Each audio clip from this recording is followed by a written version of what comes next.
Oh, gosh, it smells.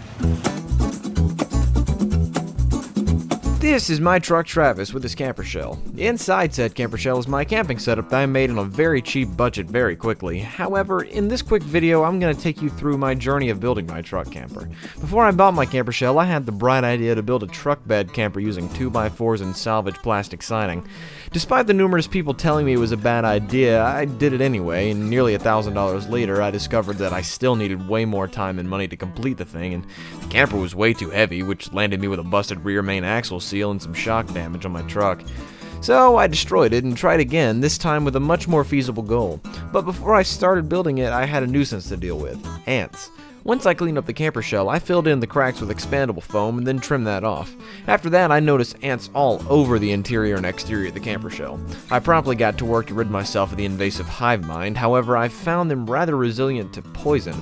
I did some research and purchased taro, which was an absolute mess, to be completely honest. The liquid was sticky beyond belief and was a nightmare to clean up. It did kill a lot of ants though. I also threw 3 bug bombs inside the camper shell just for good measure, and honestly I was at my wit's end at that point. I was throwing everything at it. But still, every morning I would check for carcasses, and to my dismay there were multiple ants just chilling and walking around. My search for the perfect poison led me to asking literally anyone I could to help me with this, and my grandfather gave me some Ortho Home Defense. I sprayed that around every conceivable entrance of the camper shell, and finally my prayers were answered, and knock on wood, I haven't had any ants since then.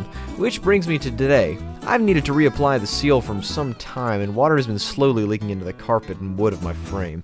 Now the wood and carpet are moldy, so once the weather gets warmer, I'll get to work on my van life version 3, and I'll document that here, and I hope you'll stick around to see it. Thank you for watching, and if you like this video, be sure to like, comment, subscribe, hit the notification bell, and rate 5 stars.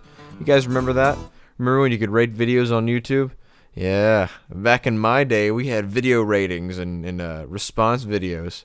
Rip old YouTube. Yo, leave a comment if you remember old YouTube. I'm actually curious if anyone watching this does remember old YouTube, so see you next time.